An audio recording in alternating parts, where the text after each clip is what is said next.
Welcome friends.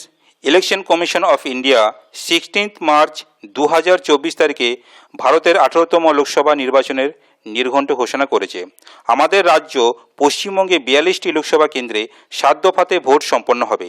এই 42টি আসনের কোন কোন দফায় কবে ভোট সম্পন্ন হবে এক নজরে আমরা লিস্ট এবং পশ্চিমবঙ্গের মানচিত্র দেখে নেব। প্রথম দফা ভোটের তারিখ 19/4/2024। প্রথম দফাতে 1 কোচবিহার, 2 আলিপুরদুয়ার, 3 জলপাইগুড়ি এই 3টি লোকসভা কেন্দ্রে ভোট হবে।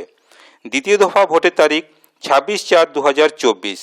দ্বিতীয় দফাতে 4 দার্জিলিং, 5 রায়গঞ্জ, 6 বালুরঘাট এই 3টি লোকসভা কেন্দ্রে ভোট হবে।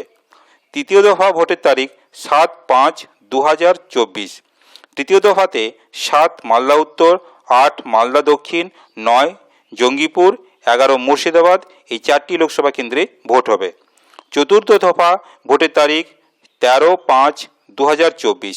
চতুর্থ দফাতে 10 বহরমপুর, 12 কৃষ্ণনগর, 13 রানাঘাট, 38 বর্ধমান পূর্ব, 39 বর্ধমান দুর্গাপুর, 40 আসানসোল, 41 বোলপুর, 42 বীরভূম এই 8টি লোকসভা কেন্দ্রে ভোট হবে।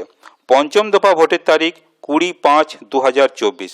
পঞ্চম দফাতে 14 বনগাঁও, 15 ব্যারাকপুর, 25 হাওড়া, 26 উলুবেড়িয়া, 27 শ্রীরামপুর, 28 হুগলি, 29 আরামবাগ এই 7টি লোকসভা কেন্দ্রে ভোট হবে। ষষ্ঠ দফা ভোটের তারিখ 25/5/2024। ষষ্ঠ দফাতে 30 তমলুক, 31 কাঁথি, 32 ঘাটাল, 33 ঝাড়গ্রাম, 34 মেদিনীপুর, 35 পুরুলিয়া, 36 বাঁকুড়া, 37 বিষ্ণুপুর এই 8টি লোকসভা কেন্দ্রে ভোট হবে। সপ্তম দফা ভোটের তারিখ 1/6/2024। সপ্তম দফাতে 16 দমদম, 17 বারাসাত, 18 বসিরহাট, 19 জয়নগর, 20 মথুরাপুর, 21 ডায়মন্ড হারবার, 22 যাদবপুর, 23 কলকাতা দক্ষিণ, 24 কলকাতা উত্তর এই 9টি লোকসভা কেন্দ্রে ভোট হবে এবং 4 জুন 2024 তারিখে ভোট গণনা হবে। ভিডিওটি ভালো লাগলে আপনারা শেয়ার করবেন। আপনারা ভালো থাকবেন, সুস্থ থাকবেন। ধন্যবাদ।